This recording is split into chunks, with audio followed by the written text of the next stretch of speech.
Félix Saint-Denis. Oui, j'aime ça voir, ouais. j'aime ça voir les réactions. C'est toujours la À chaque première fois, il y a affaire toujours que des je fais. réactions. C'est la première affaire que je fais. Moi, ça Céleste avait fait. Ah, Non, Céleste a dit quel qui veut en premier. Oh, c'est bon. Ben, on va vous laisser le choix, les gars. C'est correct. J'ai eu la chance de voir les autres avant. Toi, ça va bien? Oui, ça va super bien. Good, Ben good. oui, Good. ben oui. On peut dire un peu que si le monde ne connaisse pas Félix, on peut dire un peu qui tu es vite fait. Nicolas, si tu veux dire vite fait la bio de Félix. l'écho d'un peuple, ça vous dit quelque chose? Ouais. C'est quoi ça? Ouais. La FESFO. FESFO. FESFO. Le CSD-CEO, si on veut Si aller on dans ira les, dans les Dans objectifs l'actuel, récents. c'est ça. Ça fait que c'est pas mal, je pense, les 3 gros projets que... Oui, ben le CSDO, le CSD-CEO, c'est tout C'est nouveau. ton projet, c'est ton projet. Ouais, c'est ça. c'est Oui, ça. c'est C'est ça, ton j'ai conseil créé scolaire. ça, exactement. C'est une gang de jeunes qui voulaient se créer un conseil scolaire catholique dans l'Est ontarien. C'était mon rêve depuis Oui, que je suis jeune. oui. Ça, on s'unit et on le priera. Oui. Good. Good. Puis, ouais, c'est ça. T'as été bien busy. Ça fait combien longtemps que je pense qu'on va parler vite fait de l'ego d'un... Ben, vite fait. On va parler... Je pense qu'on va commencer avec, à la base... Ben, à la base, on commencerait avec vraiment la FESFO. Ben, c'est comme ça que j'ai commencé Ok, dans ben, qu'on l'univers commence- franco-ontarien. Qu'on commence avec ta jeunesse d'abord. Bon, ben, Ouais, faut- on commence fait- du début. Tu commences du début à cause... ouais, c'est ça. Oui. Toi, tu viens...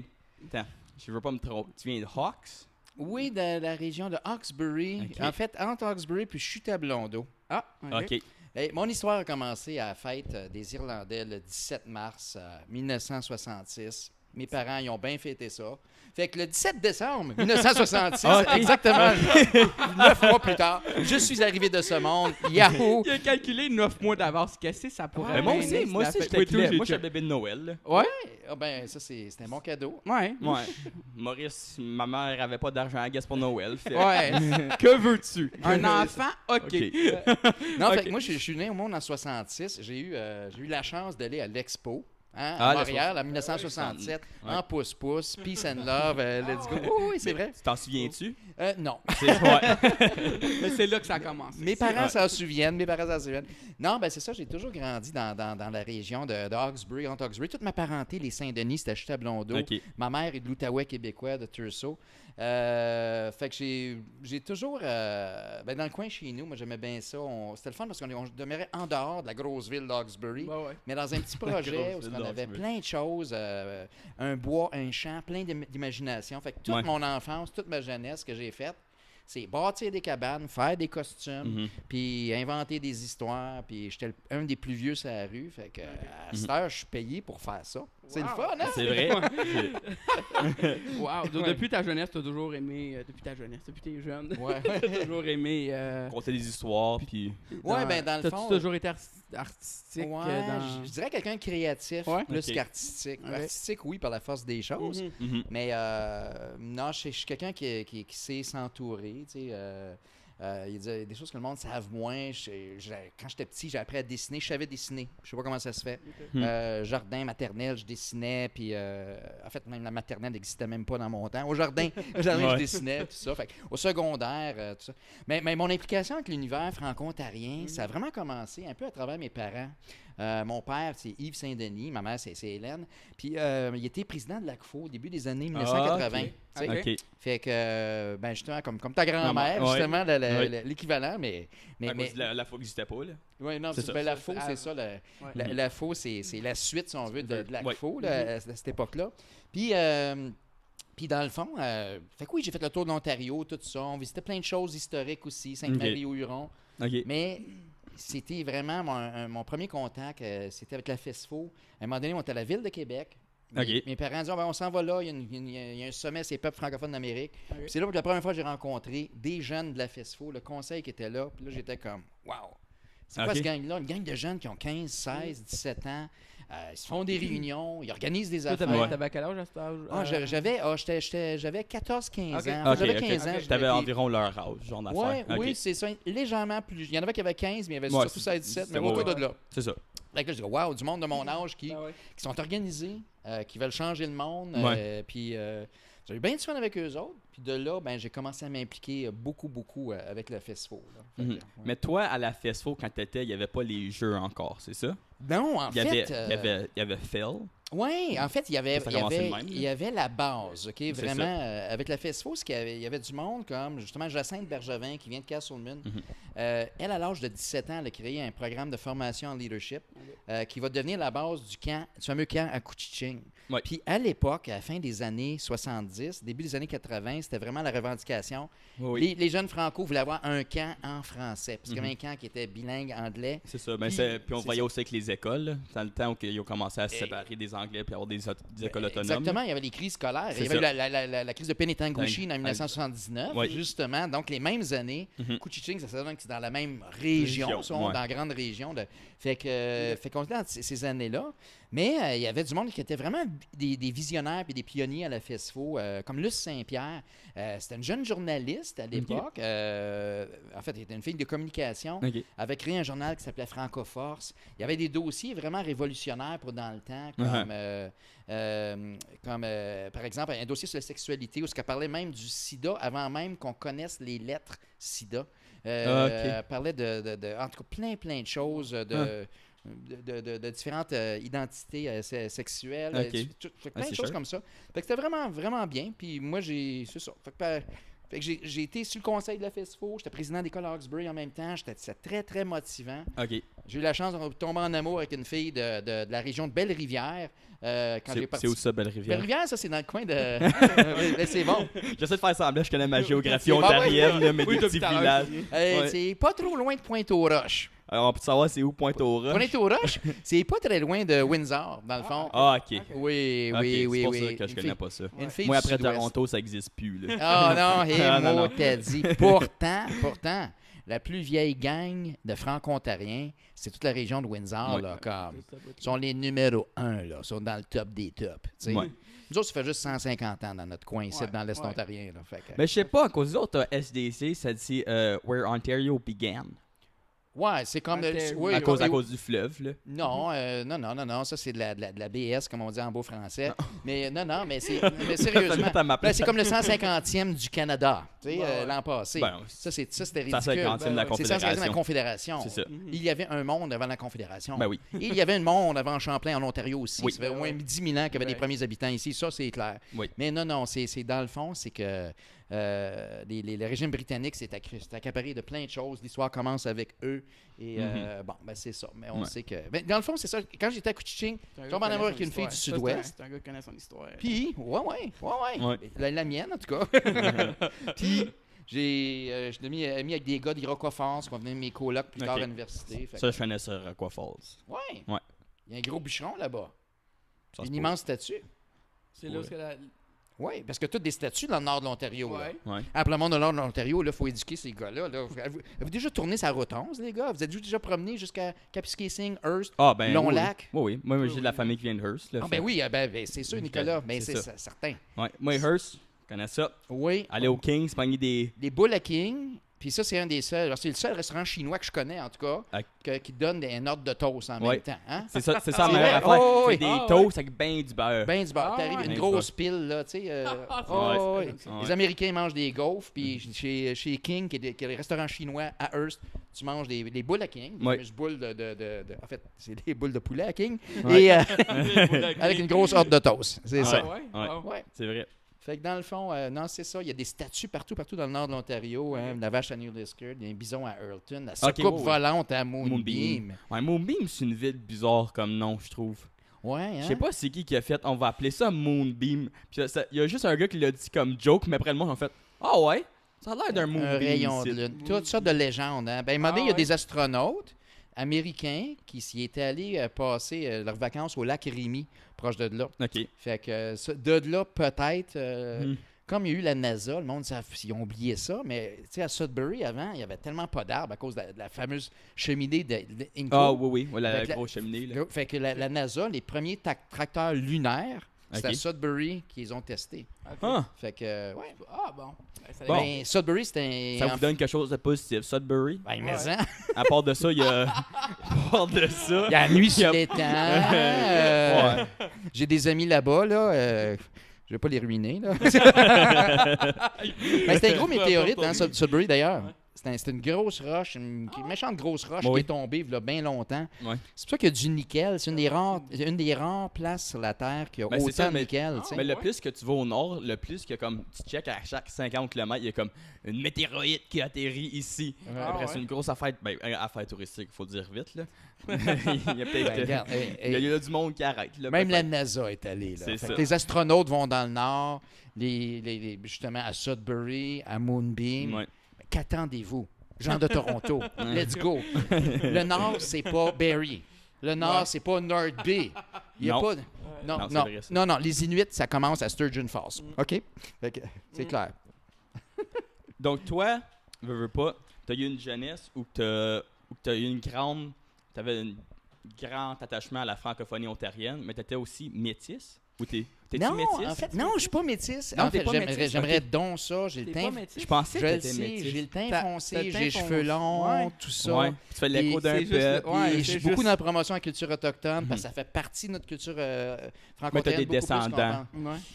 En fait, j'aimerais donc ça trouver des racines. Attaché à cette culture? Ou... Oui. Ben, dans le fond, j'ai eu le privilège avec l'écho, puis même depuis longtemps. D'avoir des amis, des gens, soit des métis, puis un petit peu plus tard aussi au niveau des Premières Nations, puis qui nous ont enseigné plein de choses au niveau de la culture autochtone. Puis dans notre culture franco-ontarienne, on a tellement de choses qui viennent des Autochtones qu'on ne sait même pas. Quand tu fais un caucus en impro, là, ça, c'est pas les Européens qui auraient pensé à faire ça. Le fait de faire un cercle, le pouvoir du cercle, les idées de tout le monde, ding, ding, ding, ding. Puis même de ne pas avoir un consensus. En fait, d'arriver au lieu d'avoir une décision d'une personne, d'arriver avec d'avoir un consensus. Le mot caucus comme tel, là, c'est tellement la culture autochtone. Ah ouais. C'est la culture du cercle. Dans un cercle, tout le monde est égal. Ouais. Dans un cercle, tout le monde a le droit au bâton de la parole. Dans un cercle, comme dirait mon ami Christian Pilon, c'est difficile de parler dans le dos du monde. Tout le monde se voit dans le blanc des yeux. Il n'y a pas une place qui est plus importante qu'un autre. Puis, dans le fond, c'est comme ça que le monde qui était ici avant nous autres, que ce soit nos ancêtres, ou les premiers explorateurs, ou les premiers pionniers qui étaient ici, se sont adaptés au pays. Puis si tu regardes aujourd'hui les Franco-ontariens, on travaille beaucoup en coopérative, comme Saint-Albert. Ça va faire avoir 125 ans là, très prochainement. Ben, l'idée d'avoir une gang de fermiers qui travaillent ensemble, c'est parce que leurs ancêtres qui sont arrivés ici, qui ont été pionniers, ont appris des Autochtones l'importance de travailler ensemble. En Europe, là, c'était vraiment la compétition, c'est le pouvoir de la pyramide. Fait que c'est vraiment renversé. Surtout qu'ils sont arrivés dans un nouveau climat, veux pas, là, puis... nouveau climat, des nouveaux niveaux, nouveaux pays, nouvelles coutumes. Mais tout ça pour dire que non, je suis pas métisse, mais comme franco-ontarien, on est tous tellement métissés dans nos façons de penser. Beaucoup plus qu'on pense. On pense peut-être des... Hey, je m'en vais chercher mes papiers. C'est ça, exactement. Exactement. Ah, mais ça me surprend, ça. Fait que fin de l'entrevue, on démasque Félix Saint-Denis. Hey, Motadine. C'est du fake news. C'est du fake news. C'est bon. Hey, j'ai même fait mon test d'ADN. Hein. Tu peux faire ça. Puis tu voulais vraiment chercher des traces.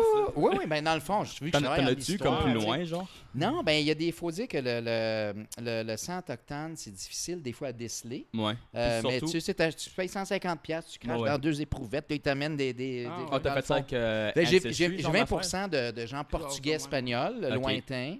Un petit peu comme ça. Le nord de la France aussi. Là, Moi, je suis comme, comment ils trouvent ça? Ils ont-tu des affaires, des crachats de tout le monde? C'est avec ton ADN. Ton ADN. C'est avec ton ADN, regarde. Mais ils ont-tu l'ADN du monde de la France? Ben oui. Ben oui. Avec leurs os. C'est de la mathématique. Ben c'est dans le fond, c'est toutes des combinaisons. C'est ça. Ça fonctionne. Mais c'est des structures moléculaires. Mais comme tu sais, on va dire que tu trouves un corps mort. Il me semble avec l'os, ils sont capables de déterminer c'est qui. Puis c'était qui sa famille, genre. Alors, c'est fou. Mais il y a des affaires vraiment fascinantes à ce temps avec l'ADN. Hein? Comme les Ojibwe, on parle des Autochtones. Chez nous, en Ontario, puis même dans l'Est de l'Amérique, l'Est du Canada, les Ojibwe, c'est le peuple le plus répandu. Là, c'est la Première Nation des Nipissing, un peu plus dans le nord, ailleurs, tout ça. Puis, ils ont fait des tests d'ADN avec, dans le fond, il y a un peuple qui s'appelle les Solutréens. Puis il paraît que, là, 17 000 ans, c'est quelque chose que le monde ne connaisse pas. Juste le gars de l'école d'un peuple. Mais là, 17 000 ans, c'est du monde qui serait parti des grottes dans le sud de la France. Okay? Donc, les Homo sapiens modernes, j'ai entendu parler ils de auraient ça. traversé sur une croûte glaciale, parce qu'il y aurait une grosse croûte par-dessus l'océan, jusqu'entre le sud de la France et la Virginie aux États-Unis. Ils ont trouvé les mêmes grottes, ils ont trouvé les mêmes formes de silex. Et l'ADN des Ojibwe, qui est le peuple le plus répandu, j'ai plein d'amis à Ojibwe, il est identique, en fait, à 80 quelques % à celui du monde du sud de la France aujourd'hui. Wow. C'est fou, hein? Wow. Fait que le monde voyageait bien plus qu'avant Christophe Colomb, puis Ben oui, etc., c'est certain. Là, Anyway. Mais OK, on va pas rentrer dans l'histoire. C'est ça, c'est ça. On va pas commencer à parler des blablabla. Tu sais, parler des Vikings, Leif Erikson, qui est arrivé en 1400, genre, qui a été français. Non, mais Félix, c'était bon à retenir tout ça, là. C'est ma job, sinon j'aurais été éclairé. C'est vrai que ça fait longtemps que tu... Mais ouais, t'as parti l'écho d'un peuple? En fait, j'ai été dans l'écho d'un peuple là. Ouais, mais c'est où que t'as eu l'intérêt pour partir de l'écho d'un peuple? Ouais. Ben, faut moi, je te pensais métis, fait que ça aurait été comme... oui, tout, je pensais. L'écho d'un peuple, c'est l'histoire des francophones en Amérique, donc justement, vrai, le côté autochtone en fait partie, mais en même temps... c'est vrai, ça. En même temps, plein de monde, de plein de cultures, tu sais. Ben, l'écho d'un peuple, j'ai pas le mérite d'avoir parti le mouvement, l'idée. Ça, je veux vraiment, c'est important pour moi parce que je suis chanceux. Dans mon rôle de directeur artistique puis de principal créateur de l'écho d'un peuple, beaucoup de mérite me revient, mais c'était vraiment un travail d'équipe et un travail de groupe. Quand j'étais à FESFO, j'ai eu la chance, après avoir créé les forums en 1987, on a créé les Jeux franco-ontariens, tout ça. On a eu la 6e édition des Jeux franco-ontariens en 1999 à Castleman.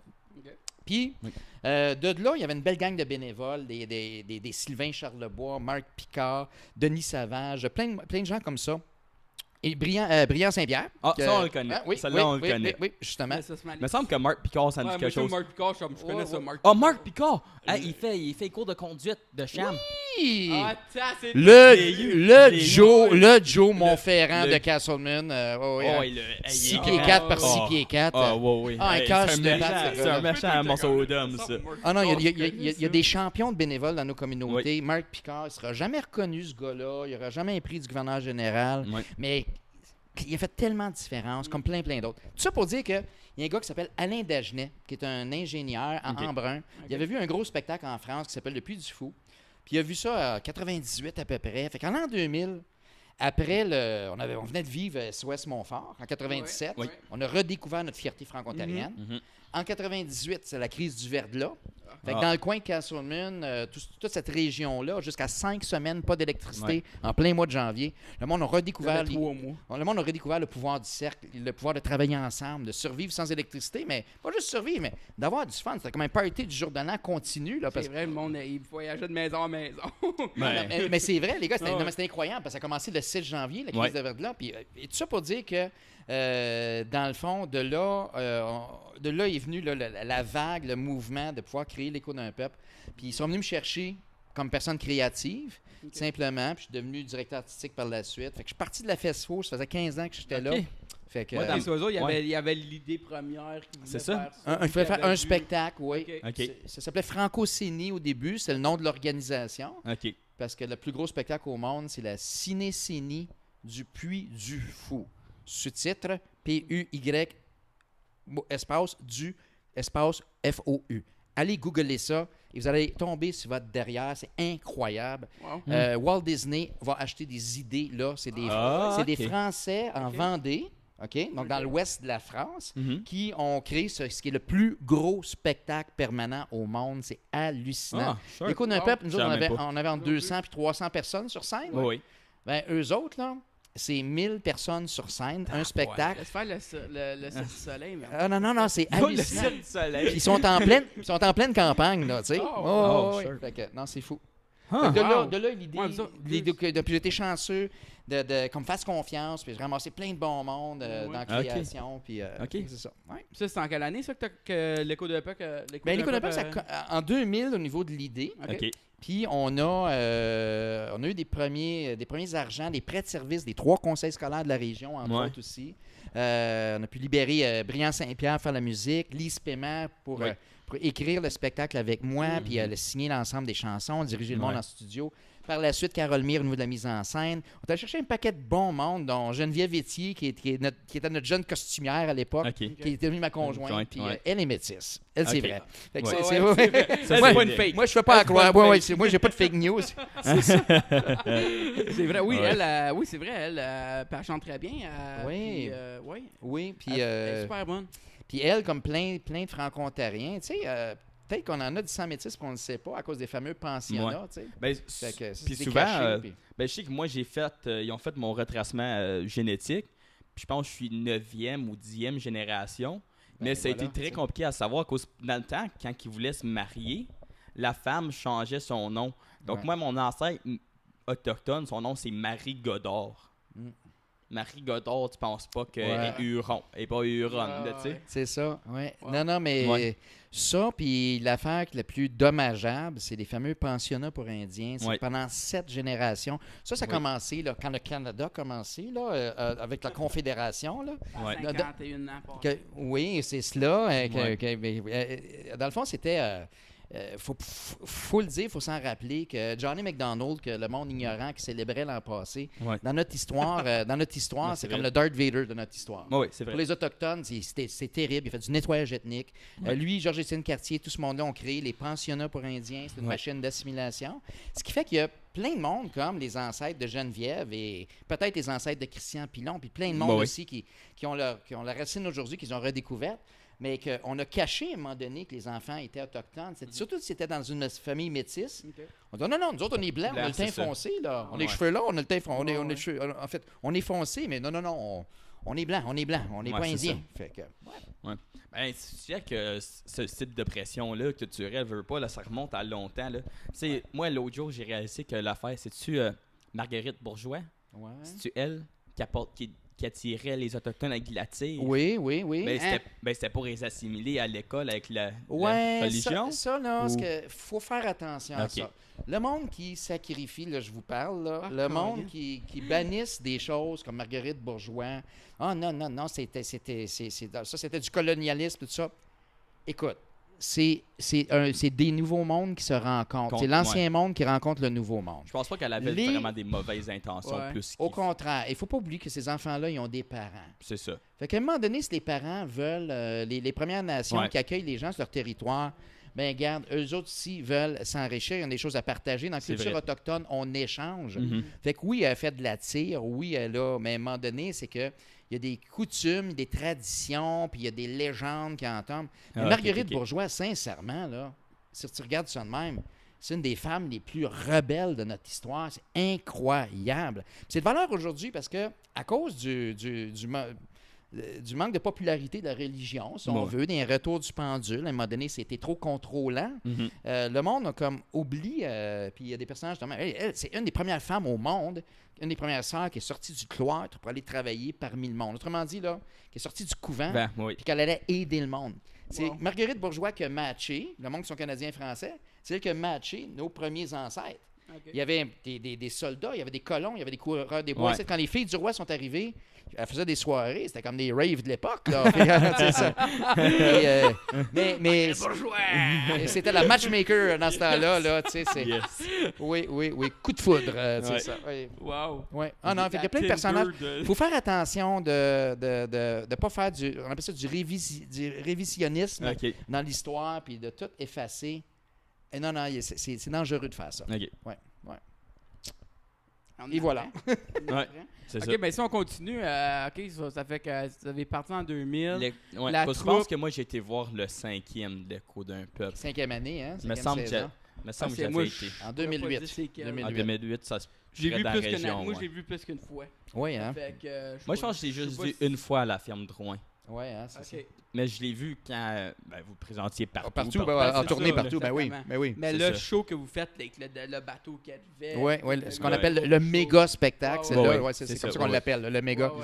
Techniquement, c'est le plus gros show au Canada. Hein. L'Écho d'un peuple, là. Ça doit, là. Non, mais sincèrement, il faut dire, on était aidés par des gens fantastiques. Le Puy du Fou en France. La fabuleuse histoire d'un royaume qui existe toujours. Si vous voulez voir un beau spectacle, allez-y, tout le monde. Ça se passe au Saguenay, à Ville-l'Abbé. C'est comme leur 40e année, quelque chose comme ça. En tout cas, autour de là. Ce monde-là a été généreux avec nous autres. Ils ont montré leurs trucs, ils ont partagé leurs erreurs. Les légendes fantastiques à Drummondville qui malheureusement n'existent plus. Fait que ce monde-là, nous ont montré plein de choses. Fait que l'Écho d'un peuple, on avait... mais on était rendu de entre 200 et 300 personnes sur scène, sur la plus grande scène en plein air au Canada pour un spectacle du genre. On a rebâti le navire de Champlain, on a transformé 12 km de tissu en 2700 costumes. On avait un phare qui tourne, un phare qui brûle, une rivière artificielle, des maisons qui apparaissaient. Fait que c'est pas mal hallucinant. C'est vrai que c'est... Il y a des belles images qui existent que vous pouvez aller voir justement sur YouTube. Je pense que comme là, que je l'ai vu quand j'étais jeune, Moi aussi, mais là, à le voir aujourd'hui, puis avoir fait de la technique, puis avoir fait des affaires de setup, c'est comme, c'est du méchant travail. Ça. Mais quand t'es jeune, t'es juste comme, oh, regarde, il y a des maisons qui bougent. Elles n'étaient pas là avant. Non, c'est ça. Oui, puis c'est vraiment la magie du théâtre parce que la scène, on jouait sur 500 pieds de large. Puis à un moment donné, justement, on parlait de Marguerite Bourgeois, ça en est un très, très bon exemple. Ils sont côté court, donc à droite, quand tu regardes, ils sont comme 300 pieds à droite. Marguerite Bourgeois parle avec Perrine, qui est une jeune fille de 16 ans. Tout à coup, l'éclairage arrête et s'allume 300 pieds côté gauche, donc côté jardin. Puis tu as une maison qui est apparue. Bien, évidemment, si tu ne suivais pas l'action, tu la vois. Surtout un soir de clair de lune. Là, tu vois tout arriver. Mais non, c'est ça. On joue avec l'immensité de... Vous avez des acteurs de tout âge. Là. Oui, c'est vrai ça, sincèrement, Gabriel, c'était vraiment spécial parce qu'on avait pas 7 à 77 ans, mais on avait même... du 7 mois, mais on avait même comme des mamans enceintes jusqu'à du monde de 80. Fait que pas 3, mais 4 générations sur scène qui jouaient ensemble. Fait que c'était pas mal cool. Des fois, tu avais des...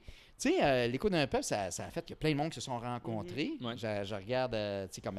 ou qui se sont mieux connus. Je regarde ma fille, Annick, puis Philippe, son conjoint, ou plein de monde comme ça, tu sais.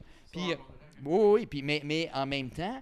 c'est une grosse histoire de famille. Tu avais des ados qui, des fois, à 13-14 ans, ça chicanait avec leurs parents, mais ils vivaient ça en commun. C'est ça. Ils revenaient à la maison, puis c'était quelque chose de beau. Des fois, la grand-mère, le grand-père étaient dans le portrait et tout. Fait que ça, c'était cool. Mais je pense que c'est ça, l'Écho d'un peuple, ça qui est beau. C'est vraiment ce sentiment-là de communauté, genre, autant avec la troupe que le spectacle lui-même, à cause c'est l'histoire d'une communauté, pas l'Écho d'un peuple. Puis moi, j'ai eu la chance de participer à l'Écho d'un peuple. Je pense que j'étais en 7e année. Sais-tu quand il l'avait fait? Sais-tu quand il l'avait fait à Ottawa? Dans l'aréna, à TD, place TD. Ben, en fait, c'était au Lansdowne, là. Oui, c'est ça. Oui. Ça, c'était en 2010. C'était le premier des 3 400e, parce qu'on a eu 3 400e en Ontario. Oui. On l'a fait pour 10 ans, le 400e. Mais c'était drôle parce qu'il n'y a pas eu de consensus. Il y a un consensus pour 2015, mais parce que dans le fond, c'était l'arrivée d'Étienne Brunet en Ontario, un gars de 17 ans, qui va passer du temps dans la région chez nous, dans l'Est ontarien, avant d'aller dans la région de Penetanguishene, vivre le reste de sa vie. Mais en 2010, on voulait fêter ça. Et c'est Émile Maheu qui travaille avec la FO. Il a travaillé au CCE aussi. Super bon gars.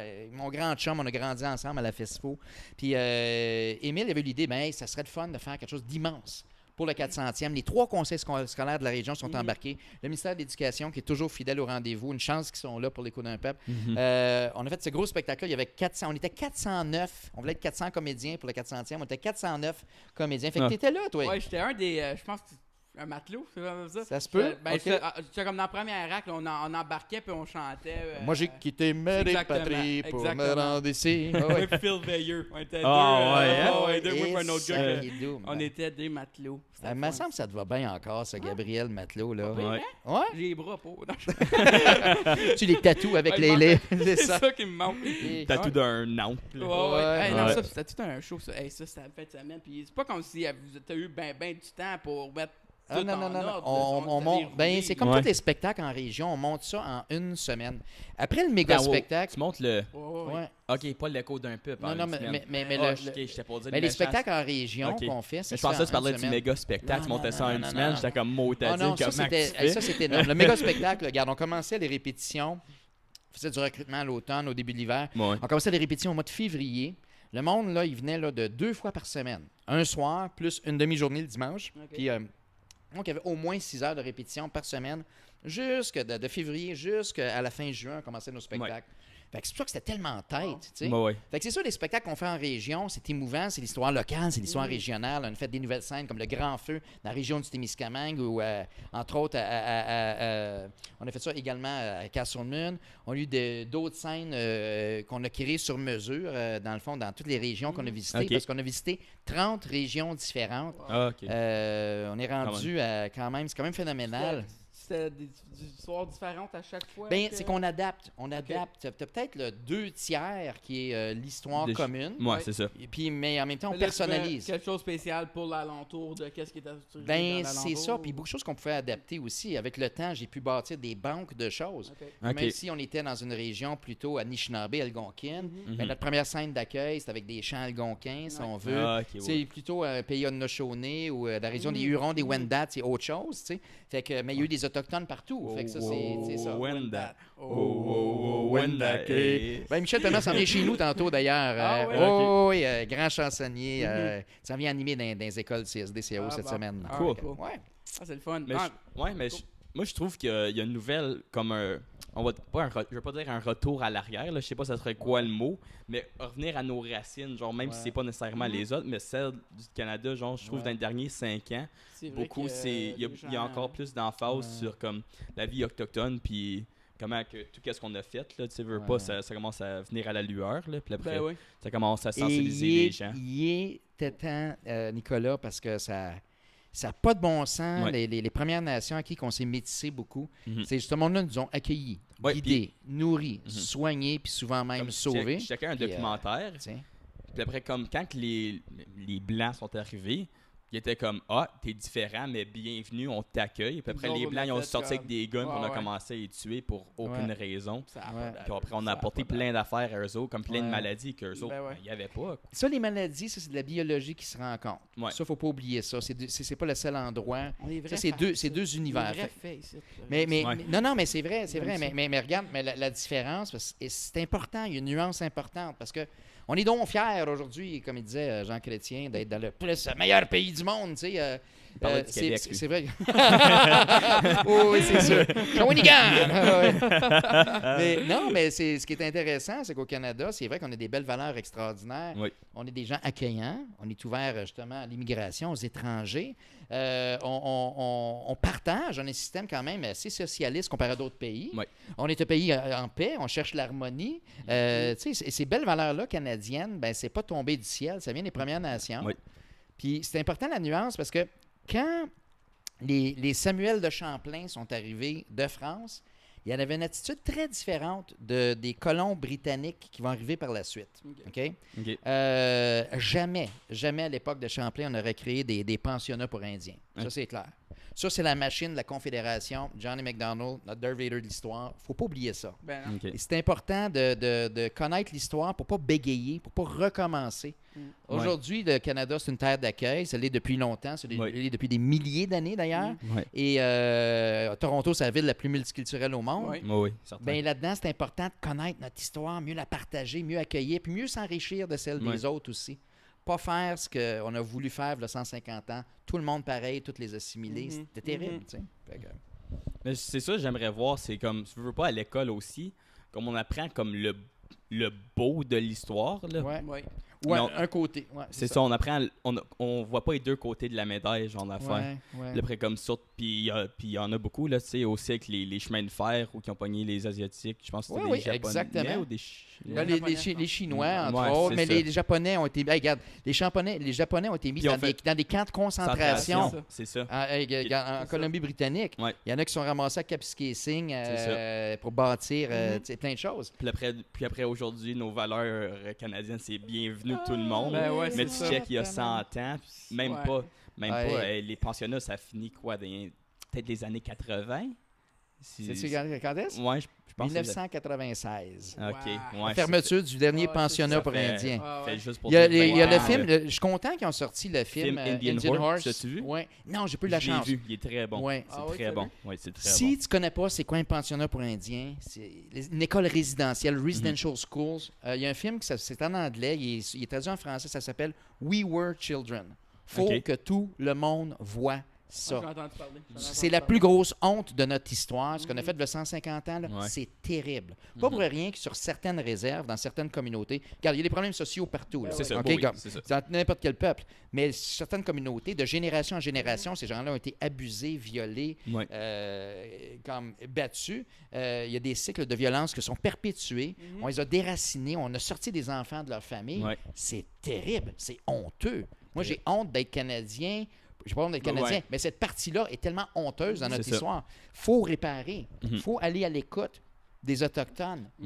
Pas pour les sauver, comme disait, m'a enseigné à un moment donné Marcel Labelle, qui est l'aîné de Christian Pilon. À un moment donné, j'étais là, comme avec l'écoute d'un peuple, je disais, hey, Marcel, sais-tu quoi? Moi, là, ça me fait de quoi de savoir que ces réserves dans le Nord, là, hey, c'est pas le tiers-monde, c'est le quart-monde, c'est terrible. Même pas d'eau potable, puis il y a le grand froid là-bas. Ce monde-là, non. Qu'est-ce que je peux faire pour les aider? Il m'a dit, tant que tu penses de même, là, tu viens de t'ouvrir un pensionnat. Je ne comprenais pas. Il dit, revire l'équation à l'envers. Comme Canadien, comme Franco-Ontarien, qu'est-ce que les Premières Nations, les Métis peuvent faire pour te sauver, toi? Là, tu viens de faire un dialogue constructif. Tu viens de faire un dialogue puissant. Et c'est clair. Ça, j'ai compris ça. J'ai eu la chance. Je suis en train de faire une série avec le Conseil des écoles catholiques du centre-est de l'Ontario. Ça s'appelle « Toutes mes relations ». C'est nos relations entre Franco-Ontariens, vraiment, et les Premières Nations, les Métis qui nous entourent. Puis, à un moment donné, j'osais avec une dame inuite qui habite à Sudbury. J'ai dit, c'est comme... Ça doit être dur, partir du Nord, du Grand Nord, puis arriver à une ville comme Chicago, Toronto, à demeurer là. Puis, puis elle dit, ben oui, c'était dur. Là, je m'attendais pour dire qu'il y avait trop de pollution, je sais pas trop. Elle dit, non, je prie pour vous autres à chaque jour. Je dis, ah oui, quoi? Vous autres, vous êtes stressés. Vous autres, les Canadiens, vous avez des crises cardiaques. Les enfants, ils n'ont pas la chance d'être élevés par les grands-parents. C'est comme un autre monde. On a tellement de belles choses à découvrir. C'est des choses, c'est ce qu'on aime le plus dans notre culture, dans le fond, canadienne, franco. C'est vrai. Ça vient beaucoup des Autochtones. C'est tellement vrai. Tu sais, comme on pense pas à ça, mais là, tu sais, on le réfléchit, puis plus qu'on en pense, plus c'est comme, hey, Colin, on est beaucoup plus rattachés avec les Premières Nations qu'on le pense ou que tu sais. Wow. Puis les francophones veulent pas, si ça fait longtemps que toi, ta famille est ici, si c'est une vieille famille, si tu n'es pas métissé de sang, puis ça se peut que tu le sois beaucoup, moi je suis certain que je suis certain. Mais pas juste à cause de mon apparence, mais ma façon de penser, mais on est métissé de culture, ça c'est clair. Toute l'idée de travailler ensemble, en coopération, la recherche de la paix, l'accueil de l'autre, ça vient des Premières Nations, ça. C'est clair. Donc, pour toi, avec l'écho d'un peuple, si on peut dire ça de même, tu cherches vraiment à sensibiliser les gens, autant par rapport à l'histoire franco-ontarienne que l'histoire autochtone Première Nation. Oui, puis même plus large, Nicolas, je dirais aussi, même l'histoire on a tellement de diversité dans notre histoire, franco-canadienne ou franco-nord-américaine, parce qu'à un moment donné, tu n'as pas de frontières à cette époque-là. Tu as des territoires autochtones, c'est ça que tu as en réalité. Comme la rivière des Outaouais, c'est la Kitchissippi, la grande rivière. Mais il y a... Pour moi, dans notre équation de ce qu'on est aujourd'hui comme franco-ontarien, c'est tellement plus qu'une chose. Puis c'est pas... Oui, autant qu'on a beaucoup d'immigration depuis 30 ans, même à Ottawa, c'est incroyable comment on s'enrichit avec du monde de partout. Toronto, qui en dedans de 30 ans est devenue la ville la plus multiculturelle au monde, je le disais. Tous ces virages-là, mais quand même, il y a toujours eu des personnes de différentes ethnies, de différentes cultures qui ont bâti pays ici. Avec Samuel de Champlain, j'en parle dans tous mes spectacles, j'en suis fatigant. C'est vrai, mais Mathieu Dacosta, il était là dans le spectacle que tu étais là en 2010. Mathieu Dacosta, c'est un des premiers interprètes de Champlain. Son père est portugais, sa mère est africaine. Il a créé l'Ordre du bon temps. C'est l'ancêtre de nos carnavals. C'est vraiment ça. Dans le spectacle qu'on avait fait en 2010, dans lequel tu as joué au Centre Lansdowne, c'était cool. Là. On avait 11 563 spectateurs. Ça, c'était phénoménal. Puis Yao qui commençait. Il faisait le personnage d'Olivier le Jeune, qui est un jeune noir qui était kidnappé par les frères Kirk, qui était pris comme esclave dans les Antilles. Il était laissé à la ville de Québec. Puis c'est la famille de Marie Rollet, Louis Hébert, la première famille canadienne. C'est la fille de Marie Rollet qui l'a adopté dans sa famille. Fait qu'il a grandi là. C'est comme, on est déjà, depuis la première famille canadienne, française, de souche, pure laine. Je suis assez tanné, écœuré d'entendre des expressions comme de souche. Là. C'est pour ça que j'aime ça jouer avec le mot pur-laine. Ouais, on est pur-laine et coloré. On est comme une ceinture fléchée. Ouais, c'est On vrai. est comme tellement métissé et coloré. Il y avait déjà justement un jeune qui venait. Il est originaire du Madagascar, ce gars-là. Là. Ah, ouais. Fait que c'est cool, là. Wow. Le premier postier au Canada, c'était un Portugais, dans le temps de la Nouvelle-France. Ok. Tu sais, fait que c'était un Da Silva. Dans les filles du roi, que c'est les premières femmes, les mères des premières familles canadiennes françaises, il y en a une qui est allemande. Il y en a une, en fait, il y en a même une qui vient du Brésil aussi, là, tu sais. Fait que, tu sais, on est plus... Le monde bouge plus qu'on pense. Ouais. Ouais. Ça, c'est ça, votre but ultime, on va dire, quand vous avez parti ce projet-là, c'était quoi? Que vous Ben, vouliez- les fondateurs, Alain Dagenet, Sylvain Charlebois et compagnie, Albert Bourdeau, tout ce monde-là, ce qu'ils voulaient faire avec l'Écho d'un peuple, il y avait 4 objectifs. Un, raconter l'histoire des francophones en Amérique puis en Ontario. OK. La fabuleuse histoire d'un royaume racontait l'histoire des francophones au Saguenay, au Québec. Puis nous autres, on a une belle histoire franco-ontarienne aussi. Puis en même temps, nous donner la chance de la redécouvrir. Puis fait que ça, c'est un début. L'autre chose aussi, c'était de faire un virage touristique à Prescott Russell. Prescott Russell, comme région, c'était comme 48 régions, je pense, en Ontario. C'était comme la 47e comme destination touristique. Là. OK. C'est Il y a vrai qu'il y a plus de touristes, justement, des astronautes américains qui allaient faire de la pêche au lac Rémy à Moonbeam Ouais. que de choses organisées Ben, au point de c'est vue vrai, touristique quand à Prescott Russell. Quand j'y pense, Prescott Russell, tu peux faire du camping. Ouais. Ben, dans Il y ce a- qu'il y il y avait avant. Ouais. Mais là, ce qui est arrivé avec l'Écho d'un peuple, c'est comme tout à coup, puis en même temps, les autres objectifs, donner une plateforme pour les talents des gens d'ici. Ouais, c'est vrai. Puis l'autre chose, donner une espèce d'école informelle, une Ouais. école pour des jeunes talents, tu sais, des Mathieu-Philippe Perra qui a grandi à travers nous, plein de choses. Olivier Aubu, qui était un de nos techniciens, qui était un des meilleurs monteurs à cette heure dans plein de productions avec TFO, etc. tu sais. Fait que ça, c'est vraiment le fun. Manon Séguin, qui ses premières expériences de scène au niveau théâtral, c'était avec nous autres Ah dans l'Écho. ouais, je savais Ouais, ouais. Ouais, Manon a fait 1 ou 2 étés dans l'Écho d'un peuple. Ah, sure. Elle était déjà chanteuse quand elle était toute jeune, Ouais. mais son jeu théâtral, on a eu le plaisir d'avoir Ah, du c'est fun cool. avec elle. Ah, Ouais. bon. C'est sharp. Ouais. Je pense que vous avez très bien accompli ce que vous vouliez faire, là, Colin. Ouais. Puis je suis certain que vous êtes même allé au-delà de ce que vous pensiez au commencement, à cause que Ouais. c'est un projet qui est rendu provincial. Là. C'est rendu Oui. même probablement plus que provincial. Oui, on a eu la chance de jouer au Québec une couple de Ouais. fois, Ok. mais plus dans des occasions promotionnelles, comme au Fête de la Nouvelle-France. Moi, j'avais une belle délégation, 72 personnes, Mhm. OK. qui sont allées là-bas, avec Damien Robitaille, Jean-Marc Lalonde, etc., Louis Racine, plein de monde comme ça. Puis, on a même fait l'histoire des francophones au Nunavut. Wow. Je suis pas allé moi-même. J'ai écrit le show, j'ai travaillé fort. Je suis pas allé. Mais une école là-bas qui s'appelle les Trois Soleils. C'est, Ben, il y a une école, me semble. Oui, Ouais, oui. il y a une école. là-bas. Exact, Ouais. école 8, ouais, c'est Ouais. ça. Il y a les Trois Soleils. Les Trois Soleils, c'est parce que dans le fond, tu as les Franco, les Anglo, puis évidemment, les Inuits Inuits. qui sont sur le même toit. OK. Fait que c'était vraiment, en tout cas, ça a été vraiment chaleureusement accueilli. Ah, Fait good. que, ouais, non, mais on est vraiment content. On est rendu à, c'est quand même phénoménal, à 332 000 spectateurs. Mhm. OK. Là, on se parle, on est au printemps 2018, là, ou à l'été C'est 2018. Puis mais surtout, cet hiver, on a eu la chance, ça s'est passé à Cornwall, de mettre en scène notre 30 millième comédien différent. Fait que ça, c'est Oh, oui, ça, smoke, c'est hallucinant. C'est là. le monde à la messe. Ah, là. oui, Oh, Oh, oui. Donc, ça, c'est cool. Mais ça, mais en même temps, c'est une formule facile. C'est facile à participer. Oui, T'sais, on fait une école par jour en tournée. Fait que, ouais. c'est ça. Puis après, si on switch ça vers la FESFO, Oui, toi, tu étais dans le comité qui a organisé les premiers jeux. oui, absolument. Puis d'où est venue l'idée des jeux? Oui. Ben, on retourne à Iroquois Falls, là, c'est une statue de bûcheron. OK. On avait notre, je ne sais plus quelle assemblée annuelle, mais on était en 1992. OK. OK? OK.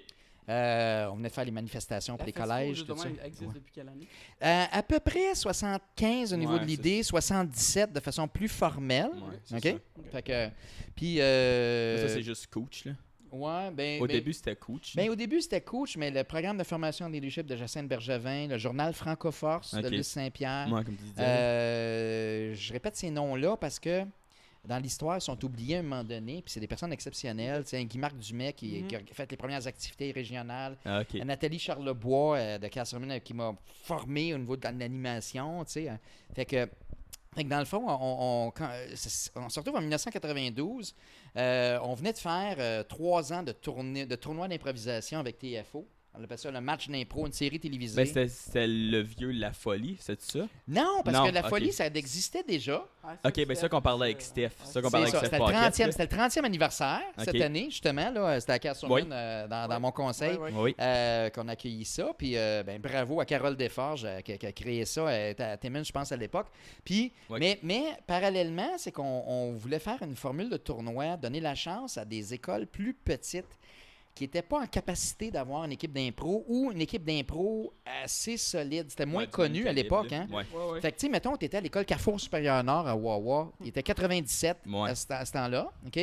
Si tu jouais comme à l'époque versus l'école secondaire de Thériault, dans le Nord, OK? Ce qui était 1400 dans ce temps-là, Ouais. ou Samuel Genet, 1200 dans ce C'est temps-là. ça, ouais. C'est pas fair. Ben non. À un moment donné, comme ton équipe de 6-7 joueurs versus les 6-7 meilleurs d'une école d'au-dessus de 1000 personnes, c'est humiliant. Là. C'est pas toujours Ouais. le fun. Tu peux être chanceux. Ouais. Mais si tu vas chercher les deux meilleures étoiles, le gars, la fille, qui ont beaucoup de talent, peut-être qu'ils ont moins la chance de connaître l'impro, mais qui jouent avec du monde qui sont performants, qui sont habitués, mais qui ont l'imagination, s'ils ont le C'est ça. talent, pouf, tout à coup, ils ont la chance de devenir une étoile. Fait que ça, c'était vraiment spécial. Quand on a créé les jeux, dans le fond, Nicolas, la question à laquelle on a répondu, Ouais.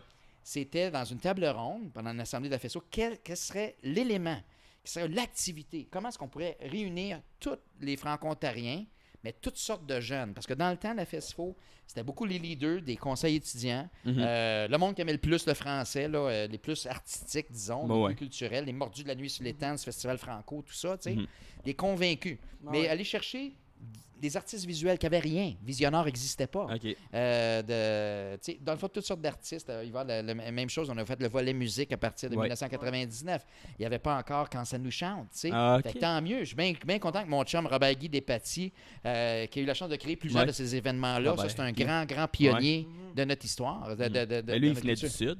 Oui, il était au centre-sud. À cause de moi, c'est l'animateur culturel de mon conseil quand j'étais à Hamilton. Ben oui, Ben Robert-Guy. Ah oui. J'ai joué mes premières impros avec ma soeur, puis c'est lui qui animait ou whatever. Ouais. Ah, il était méchant, lui, en impro. Quand il voyait- un arbitre, oui, quand il voyait une impro qui était pas bonne, il faisait balayage. Puis là, l'impro finissait, le monde allait ses bancs. C'est mauvais. Non. Il reste 2 minutes. Non, on fait pas ça. Non. Robert-Guy Despatie, c'est un géant de notre culture franco-ontarienne. Dommage qu'il y ait eu un départ précipité pour des mauvaises raisons, mais ceci dit, c'est quelqu'un qui va affecter tout le centre-sud de l'Ontario, toute la région de Toronto et plus, mais aussi qui va créer des choses énormes comme Visionnaire, comme Quand ça nous chante. C'est un bâtisseur. Fait que c'est le fun, on a la chance de rencontrer le monde de même. Tu peux revenir aux jeux franco-ontariens finalement. De là est venue l'idée de faire des jeux qui n'étaient pas école contre école ni région contre région. On avait de l'opposition au début, hein? Il y avait du bon monde, des bons adultes dans la communauté qui étaient impliqués avec le ministère de la Culture, Tourisme et Loisirs à l'époque. Eux autres rêvaient de faire des jeux franco-ontariens sportifs, région contre région. Des jeux sur le modèle des jeux de l'Acadie qui existent dans les maritimes. Puis c'est cool, c'est bon pour le sport, c'est sûr.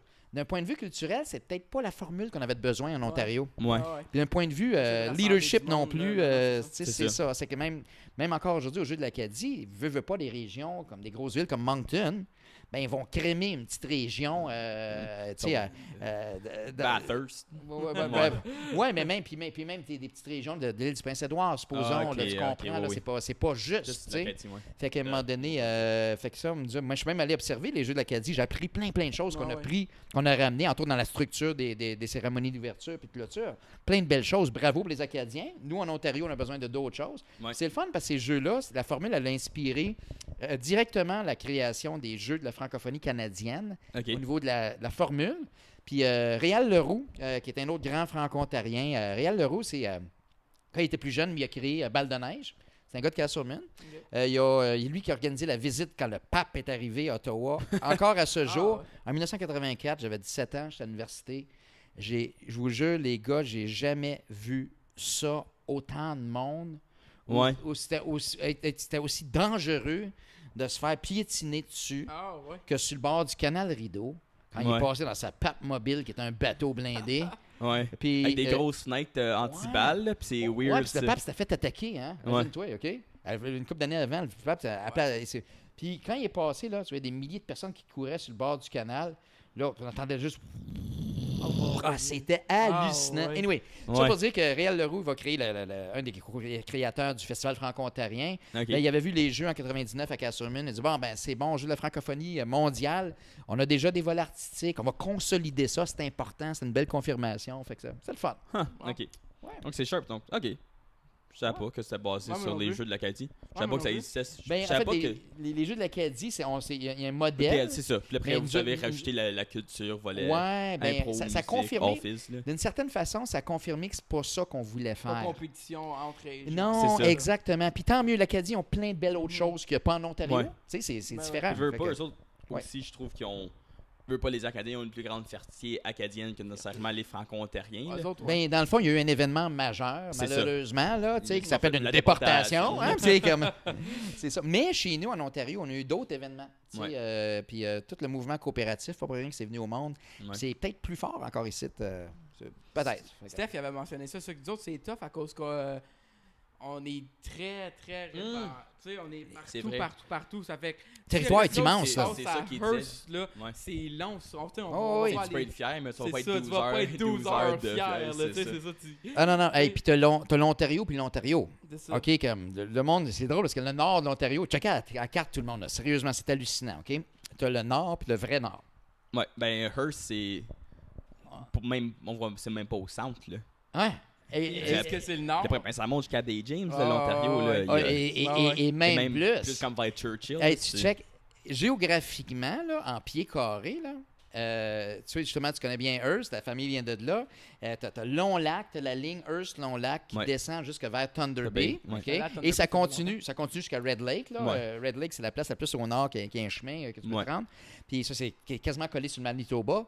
Mais cette dernière route-là, c'est les dernières routes en Ontario. Mhm. Au-dessus de ça, tu as 2 tiers du territoire qui c'est des réserves autochtones. C'est ça. Une quarantaine de réserves. La seule façon d'y aller, ben, c'est en avion, Avion. en hydravion, ou Ah, en avion, ou en ou quatrième. en bateau, pour ceux qui sont proches de la baie James. tu sais. Ouais.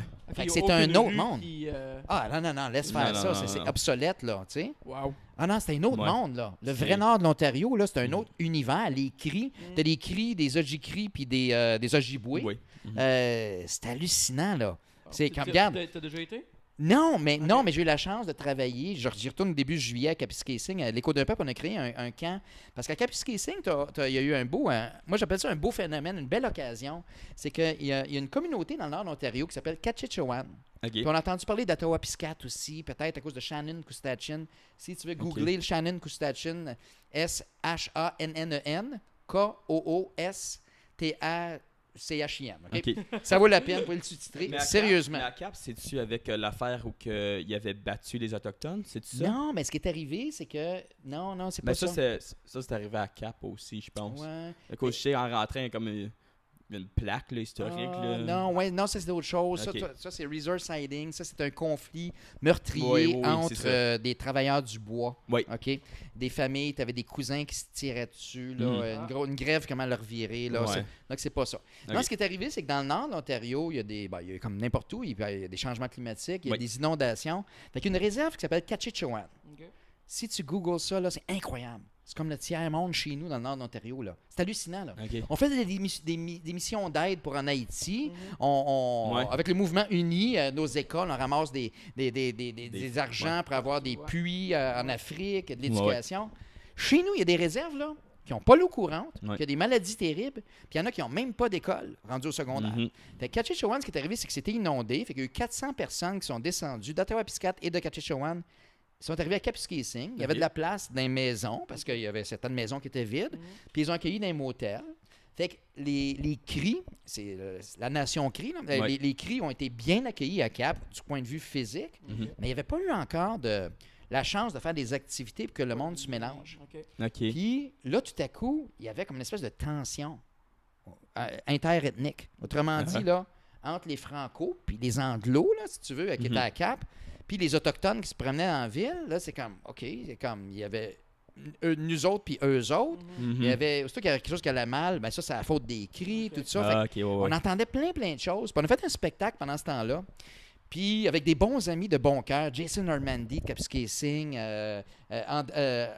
Andréane, Pierre Ouellette, plein de monde comme ça. Pierre Ouellette est rendu directeur à Radio-Canada Ontario, là, justement. Ils ont déménagé à Toronto. Ouais. On a créé un camp d'été qui s'appelle Mama Oui. Ça veut dire tous ensemble dans la langue cri. Puis c'est vraiment pour rapprocher les jeunes cri, puis les jeunes franco, puis les métis. Ouais. Fait que c'est un camp qu'on fait avec plein de monde. Ça fait notre 3e année. Là, on fait... là cette année. Ouais, bien, c'est ma première fois que moi, j'y vais pour le camp comme tel. Mais, voilà 2 ans, Geneviève Etier, ma conjointe, qui était avec l'Écho, Christian Pilon. Christian Pilon, je veux faire certain, c'est lui qui a fait le voyage en canot. Destination Nord-Ouest, avec TFO. Un constructeur de canaux d'écorce, notre grand chum. Il y a tous nos spectacles de l'Écho d'un peuple. Les 3 ont allé faire des ateliers de sensibilisation, juste pour un petit peu mettre les choses en perspective, ouvrir les yeux, ouvrir le cœur des jeunes. Toutes les jeunes de 10 ans à 15 ans, entre Smooth Rock Falls et Hearst, on a passé une journée avec eux autres il y a 2 ans. Puis pour créer ce camp-là, finalement. Fait que c'est cool. Ouais. Je suis sûr que... Ouais. Ben, tu peux y aller. OK. Moi, je voulais parler je trouvais ça comme intéressant, la dualité culturelle en Ontario. Tu sais, si on va dire ça, on pense souvent anglais-français, mais il y a aussi toute l'affaire comme les français, blancs, autochtones, genre, puis je trouve que, comme tu dis, c'est une région très métissée, veux pas, là, puis après, comme, c'est vraiment un échange de culture continu en Ontario, là. S'il veut élaborer, il peut. Mais moi, c'était un commentaire, je trouvais ça intéressant. Pace play, puis je vais partir. Là. C'est ça ma job. Ouais. Moi, ma job avec l'Écho d'un peuple, ou même c'est la même chose que la FSFO, puis maintenant que j'ai ma job de jour que j'appelle, parce que je suis toujours avec l'Écho d'un peuple, on continue à faire des spectacles, c'est juste parce que j'ai 2 petits garçons de 2 ans et demi puis 4 ans, fait que je veux faire moins de tournées. J'étais rendu... je fais cette parenthèse-là, c'est important pour moi. On a 2 petits garçons que je faisais tellement de tournées avec l'Écho d'un peuple que c'était rendu qu'entre le mois de janvier et le mois de mai, de 9 à 11 semaines, je couchais pas chez nous. Wow. Avec 2 petits gars, ça n'a pas de bon sens. Notre plus vieux, j'étais à Chapelot, dans un guichet automatique, à Caisse populaire, juste pour rendre ça dramatique. Quand Geneviève, elle m'appelle, puis tu sais, le cœur gros, puis moi et tout, pour confirmer que notre plus vieux, il était autiste léger. C'est important, l'autisme, d'en parler, parce que... notre petit gars, Olivier, puis Étienne peut-être aussi, on ne le sait pas. Mais en même temps, Olivier, il y a des talents exceptionnels. Justement, quand on a fait un spectacle il y a 2 ans, Capscasing, on était au motel, 2e étage, on se rend d'ascenseur, il y a peut-être 30 chambres, part à courir, piou, il sait exactement à quelle porte la chambre était. Une mémoire visuelle incroyable. On va aller à quelque part dans une maison, que ça fait peut-être 1 an qu'on est allé. S'il a joué avec une poignée de porte ou un jouet ou quelque chose, tout de suite, il reconnaît où ce qu'on est. Il y a des talents exceptionnels. Fait que c'est vraiment intéressant. Il n'est pas si dans sa bulle que ça. Il jase beaucoup, il chante beaucoup.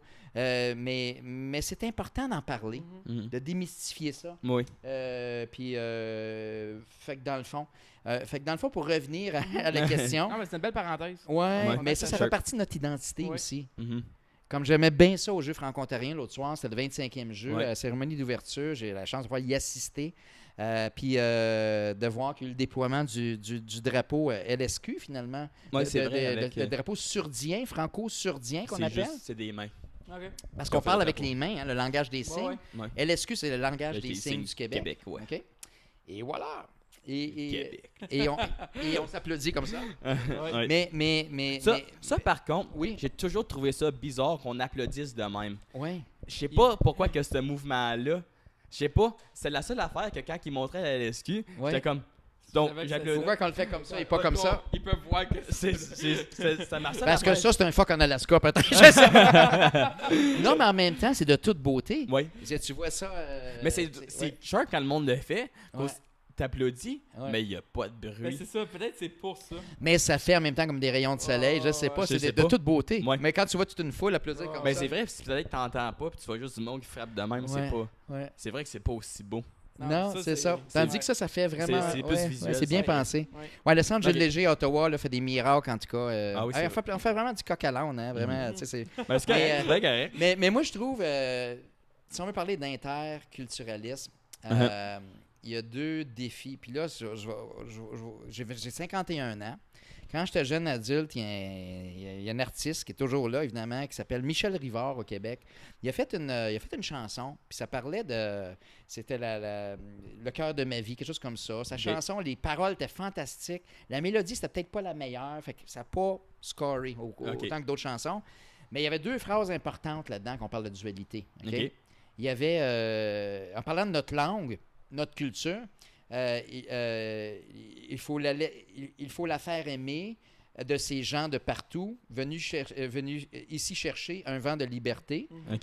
Ça fait longtemps, évidemment, qu'au pays, on sait qu'il y a des gens de différentes ethnies qui ont bâti le Canada, la Nouvelle-France, notre culture franco-ontarienne, franco-canadienne, ça c'est clair. Mais de plus en plus, il y a de l'immigration. Jusque dans les années 1950, les gars, là, le gouvernement du Canada, il n'interdisait pas, mais il décourageait les personnes noires, les Africains, d'arriver au Canada. Tu ne pourras jamais t'acclimater.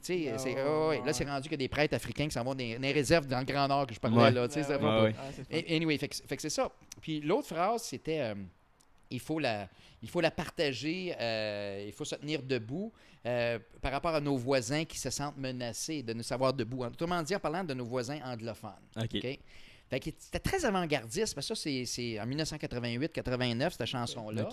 Puis, il disait 2 choses vraiment importantes. 1, les Anglais, là, il faut les impliquer. On a nos écoles françaises, c'est fantastique. Il fallait qu'on fasse ça. Il fallait qu'on passe d'école. Moi, j'ai connu l'école bilingue à Hawkesbury.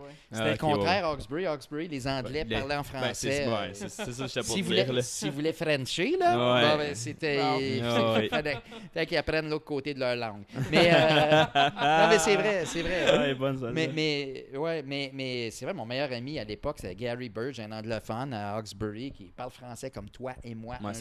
Un joual parfait, tu sais. À Hearst, c'est la même chose. Des places comme Dubreuilville aussi, Wawa. Mais c'est pas partout ailleurs, on le sait que c'est le contraire d'habitude. Okay? Fait que, puis on sait que plus que la moitié des couples, des parents, c'est quelqu'un d'une autre langue. Ça va se passer beaucoup en anglais à la maison, en Ontario. Fait que ça, c'est exogame, Donc, c'est exogame. Fait que ça, partager, impliquer. Puis ça, quand je fais un spectacle d'Écho d'un peuple, j'essaie d'être le plus constructif, d'être honnête dans ce qui s'est passé dans l'histoire. Le régime britannique, par exemple, a fait des belles choses, a fait des choses épouvantables, des choses à la Darth Vader, à la Hitler, pratiquement, d'un point de vue culturel.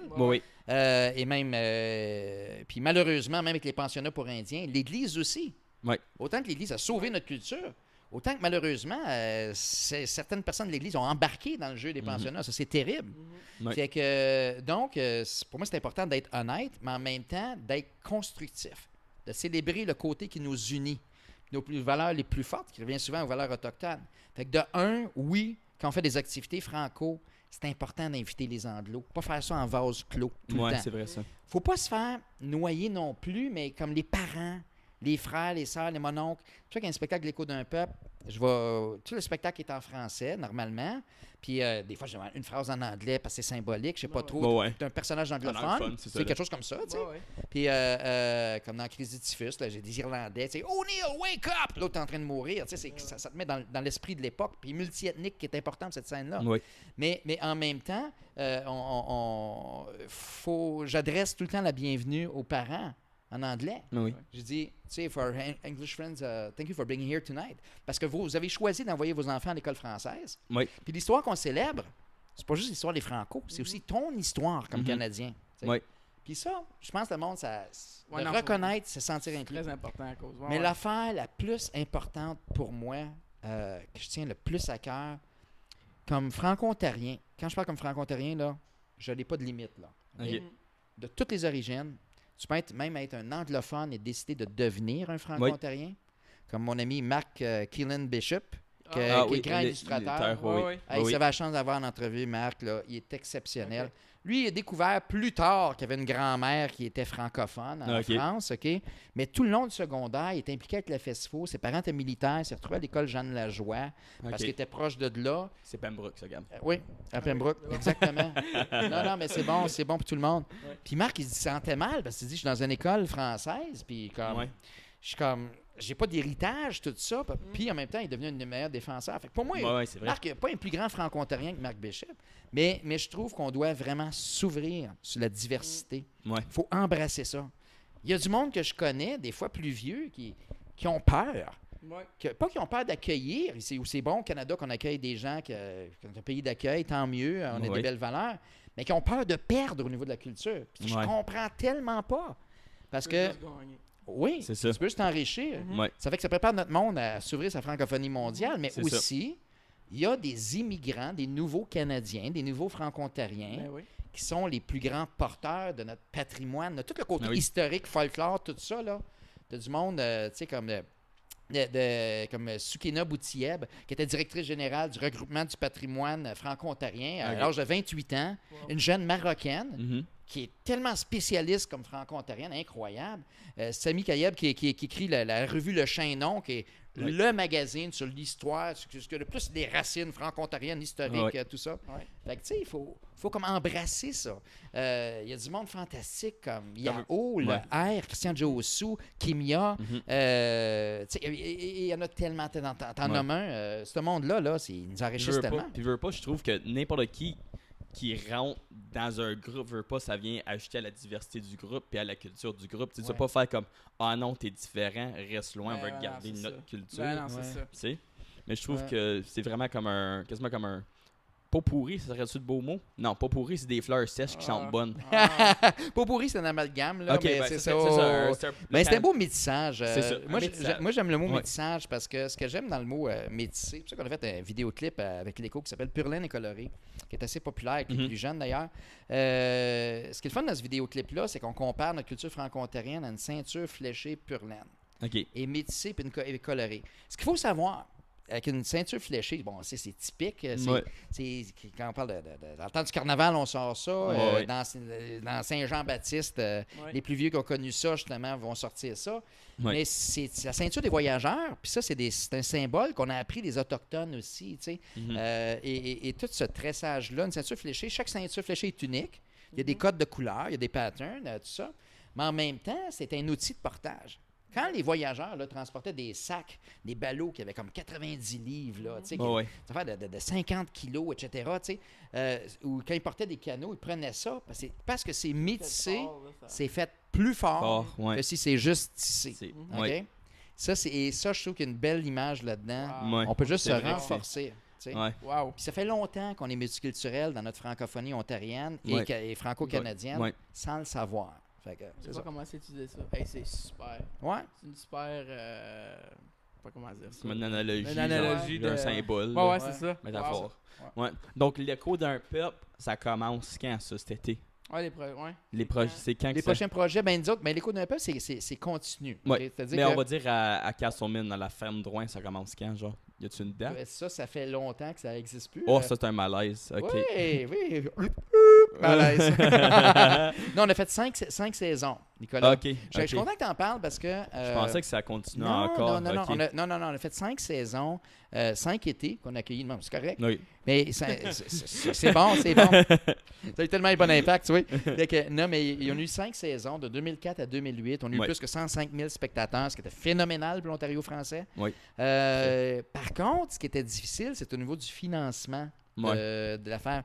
Oui, on avait beaucoup de bénévolat, mais on avait quand même des coûts quand même énormes pour produire un spectacle de cette ampleur-là. C'est le plus gros show au Canada, en plein air. C'est ça, là. Et... donc, tu sais, exemple, je vais te donner une idée, juste l'électricité, les génératrices.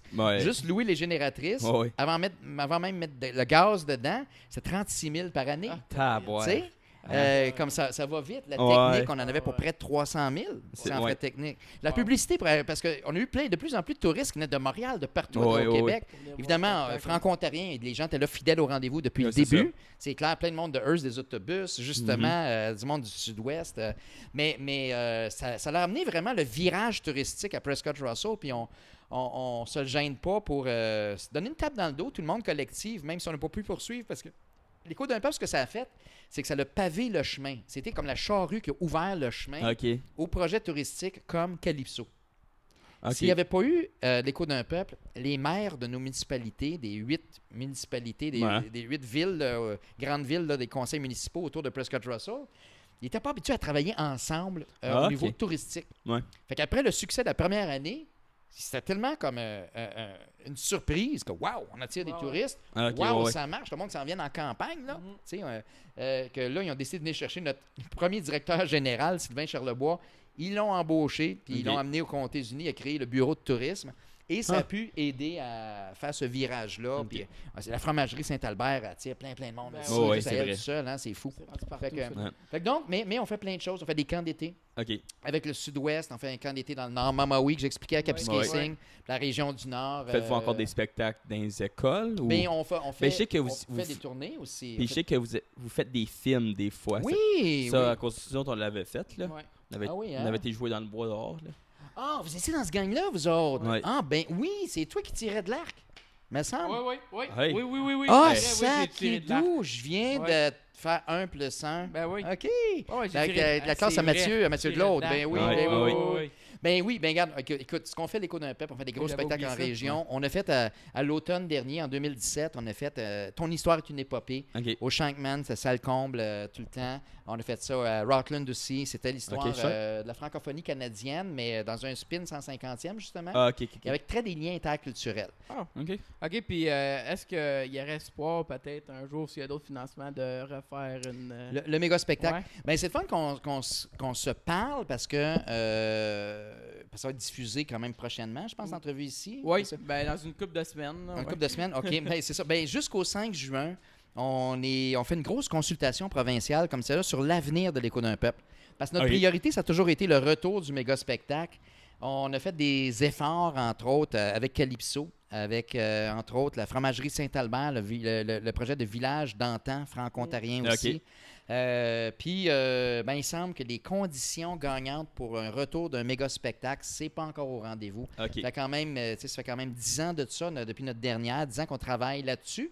Fait qu'on va voir quelles sont nos prochaines réalités, nos prochaines priorités surtout, nos affaires qui marchent super bien, les spectacles en région, les mini-échos. Tu parlais des films aussi. Tantôt, on a eu la chance de faire différentes films. Une immense web-série que ça s'appelle Le Nouveau Monde de Champlain. Ça, c'est sur YouTube. Le Nouveau Monde de Champlain, ça raconte un petit peu l'histoire d'Étienne Brûlé, Samuel de Champlain, les premiers Français en Ontario. Ça, c'est notre prétexte pour aller à la rencontre de deux choses. Un, à la rencontre, dans le fond, des débuts de notre histoire, mais en relation avec les Autochtones chez nous en Ontario. Puis la deuxième des choses, avec l'Ontario français d'aujourd'hui, on se promène partout là-dedans. Il y a au-dessus de 900 personnes qui ont participé. Vous autres étiez dans la scène de chasse, justement. Quand Champlain va se perdre dans la région de Trenton. C'est ça. OK? Fait que là, ça s'est passé dans la cour de l'école secondaire. Le Relais, Alexandria, on avait fait ça. Parce que vous aviez un beau petit crique, une belle petite rivière. Puis il avait suivi une petite rivière. Il était au pied d'un arbre. Il y avait un arbre immense dans votre cour d'école qui est toujours là. Fait que vous autres, ici, le monde qui a fait la technique de chasse qui décrit une petite scène de 2 minutes qu'on a fait avec 40 personnes de chez vous, là, je pense. Là. Chose de même. C'était le fun. C'était le fun. Oui. Bon, ben. En gros, c'est ça, je pense. Je pense qu'on a pas mal. T'as-tu quelque chose d'autre que tu aimerais ça mentionner que tu n'as pas mentionné? Ou... Ben. Non, la seule chose, je pense, c'est un message universel. Moi, je pense qu'on peut. Comme franco-ontarien, on peut changer le monde tant qu'on travaille ensemble. Moi, je pense que le plus important pour moi, c'est que j'ai découvert le pouvoir de la coopération versus le pouvoir de la compétition. J'ai de la misère quand on être un contre l'autre quand on se divise. C'est sûr que c'est universel comme message, c'est cliché. Mais je trouve que notre plus fort, c'est quand on travaille ensemble. On a tellement de monde exceptionnel chez nous. Je veux dire, si on regarde dans l'industrie musicale, regarde Damien Robitaille qui a un succès fou partout. La plus grande imitatrice en français au monde, Véronique Dicker. Moi, je trouve que quand il y a une personne qui fait bien, ça met juste plus, ça apporte plus de spotlight à eux autres, mais veut pas. Il y en a qui s'en vont sur les autres qui sont en train d'émerger, fait que c'est pas... Oui, puis tu sais, à un moment donné, tu sais, une Catherine Levac, là, qui sort de Saint-Bernardin, puis qui repousse les frontières de l'humour, tu sais, c'est fantastique. Sans Catherine Levac, il n'y aurait probablement pas eu le concours-là en Ontario, là. Ouais. Tu sais? Peut-être, ils se sont dit... À cause, il aurait fait...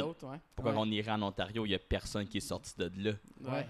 Non, mais tu sais, en même temps, il faut avoir une bonne mémoire. T'as un Julien Tremblay, là. Morning Man à Montréal, là, pendant plusieurs années, tu sais. C'est comme... Puis on a plein de monde de chez nous. Même Daniel Lanois, là, c'est le réalisateur de U2. Il a grandi à Hamilton, là. Okay? Les plus grands succès de YouTube, c'est Daniel Lanois. C'est un franco-ontarien. Il a grandi à Elmer aussi. Wow. Mais dans le Ça, on en parle moins, Elmer.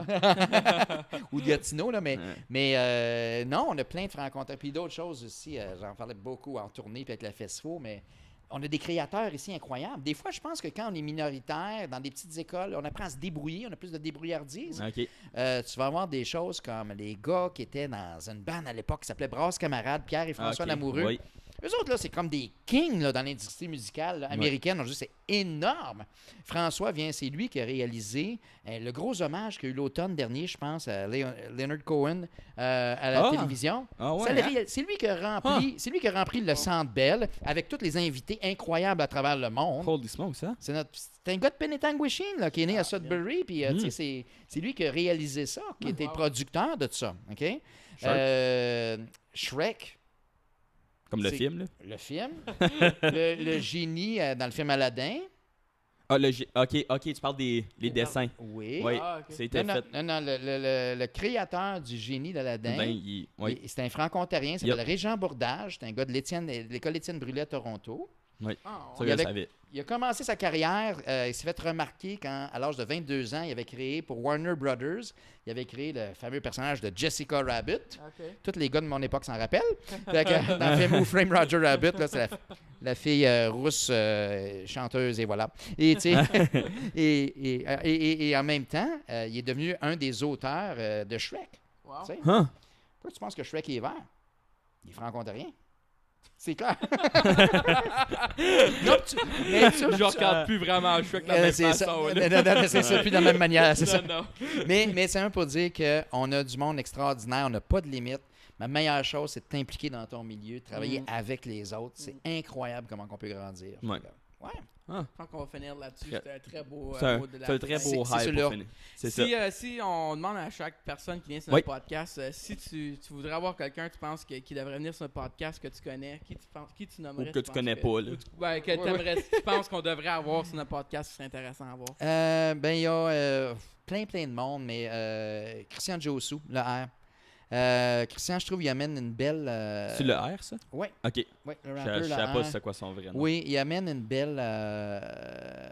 En tout cas, je trouve qu'il y a une contribution extraordinaire, un nouveau regard sur l'Ontario français. Okay. Un petit peu comme Yahoo à sa manière, qu'on connaît mieux maintenant, évidemment. Là, ça, vraiment dans ce virage-là, vers s'enrichir de la francophonie. Je sais que vous allez avoir Kimia, Yannick très bientôt. Là. Oui. Et secrets. Oui. Peut-être. J'ai pas dit lequel Yannick, j'ai pas dit lequel Kimia, là, c'est ça. mais non, je pense que il serait fantastique. OK. Oui. Sure. Ouais. On va y envoyer c'est ça. Bon, message. Parfait. Donc, likez, partagez la vidéo. Laissez-nous des commentaires, points constructifs, des choses que vous voulez dire à Félix aussi, puis il va y lire. Puis nous autres, on répond à chaque commentaire. D'habitude, on répond toujours. Là. Tout le monde me félicitait Mariette Carrier-Fraser. Tout le monde la félicitait. Bon, félicitations Mariette, c'est bon.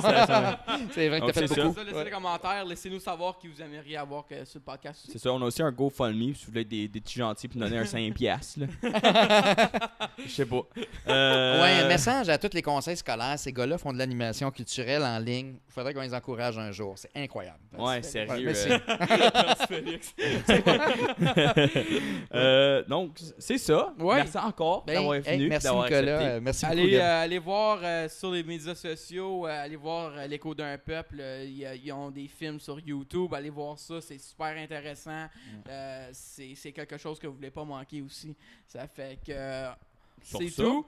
Puis on se French la semaine prochaine. Encore de la misère, celle-là. Mais on va laisser ça de même. C'est ça.